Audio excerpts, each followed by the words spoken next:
I wanted to create a lesson that covered the basics of bop without having a chord progression that was overly complex. So for that reason, I've chosen the chord progression from Charlie Parker's Scrapple from the Apple for this lesson.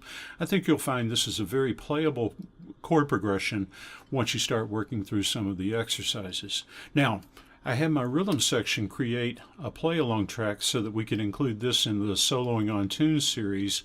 The play-along track I had them create is at a moderate tempo, so it's not a blistering fast tempo. That way you're not dealing with learning more complex concepts at a ridiculously fast speed. There are plenty of play-along tracks in, the Aebersold series, Hal Leonard series, whatever, that you can find that are faster. So once you've worked through this lesson, if you want a faster play-along track, you should be able to locate one. Now, one of the important things to keep in mind as you bop, as you learn about bop, is that bop is not necessarily just about the notes you play, but it's also about the rhythm and the phrasing. So keep in mind that at the medium tempo that we're using in this lesson, we'll swing a lot of lines that at faster tempos when you're bopping might straighten out or become a little bit more even. One of the best ways to learn about the phrasing and the rhythm of bop is by listening to some of the great players. So, check out a lot of Charlie Parker, Sonny Stitt, and there are plenty of other bop players you can find online, YouTube or Spotify or whatever resources you have for listening to music. Of course, it's great to buy albums or, I don't guess we have albums anymore, but CDs, etc., MP3s, whatever.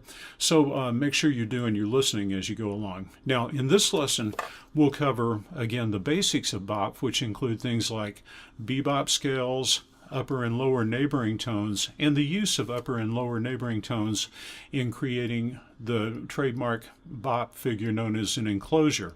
Now, there are other things that consist harmonically in bop style playing, but we can't get around to everything in one lesson. I don't want to leave you overwhelmed. So those are the main things that we'll work at in this lesson.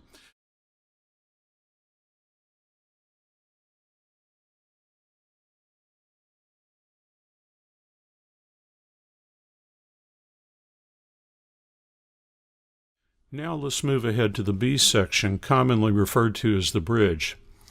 Now, like I mentioned earlier, the bridge comes from rhythm changes. B-flat concert is probably the most common key for rhythm changes, but it's frequently encountered in the same key we find our version of Scrapple from the Apple chord changes in. The notable thing about the bridge is that it begins on a 3-7 chord, that's a 3 dominant chord, and moves in fourths around the circle of fourths, or the cycle of dominants. You may also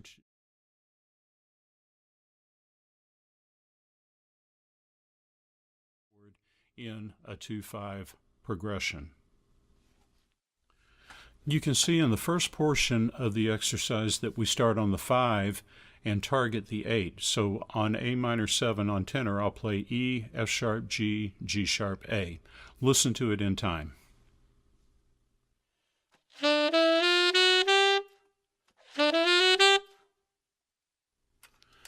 You may have noticed that I used a bop style articulation as I played the exercise, and you may want to use a bop style articulation yourself, especially if you're